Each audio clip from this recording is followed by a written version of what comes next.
چھوٹے ہوتے تھے تو کچھ لوگ نا کہانیوں میں زندہ رہتے تھے، بڑے بوڑھے کہانیاں سنایا کرتے تھے، اور کہانیوں میں ایک کہانی کا مرکزی نقطہ یہ ہوتا تھا کہ خزانہ مل گیا فلانے کو، تو یہ خزانہ بڑی نعمت تھا، اور پھر وہ کہانیاں ہی بچوں کے خواب بھی بن گئیں۔ وہ بعد ایسے بھی تھے نادان جو محنت کرنے کی بجائے کسی خزانے کے چکر میں پڑ گئے کہ کہیں سے کوئی خزانہ ہی ہاتھ لگ جائے، میں سویرے اٹھوں اور جناب میرے نہ بس تکیے کے نیچے نہ خزانہ ہی خزانہ ہو، میں بس جا رہا ہوں تو میری گاڑی سے کوئی چیز ٹکرائے اور میں اتروں تو خزانہ ہی خزانہ ہو۔ وہ چونکہ کہانیوں میں خزانہ تھا، باتوں میں تھا، تو وہ باتیں خیال بن کے طبیعتوں پہ جم گئی۔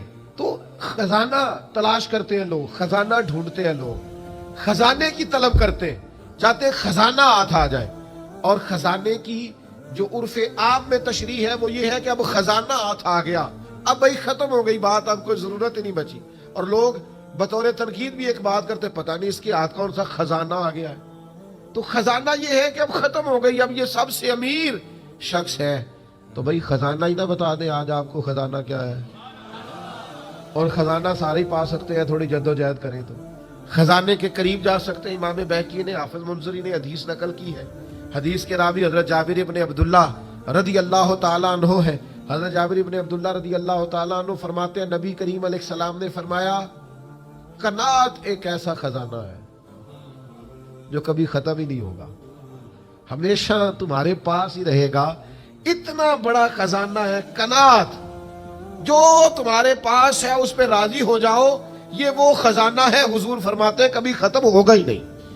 تمہارے پاس ہمیشہ فراوانی رہے گی، وسعت رہے گی، تمہارے پاس بہت کچھ رہے گا، شرط یہ ہے کہ تم قناعت اختیار کرو۔ حضرت شفیق بلخی رحمۃ اللہ تعالیٰ علیہ سے ایک شخص نے آ کے کہا تھا حضور میں بے چین بڑا رہتا ہوں، بے قراری بڑی ہے، اضطراب بڑا ہے، دل بڑا پریشان رہتا ہے۔ حضرت شفیق بلخی رحمۃ اللہ علیہ فرمانے لگے ایک چیز ہے جو بندے کو راحت میں مبتلا کرتی، اس کے وجود کو ٹھنڈا کر دیتی ہے، وہ کیا ہے؟ کہا وہ قناعت ہے، لالچ چھوڑ دے۔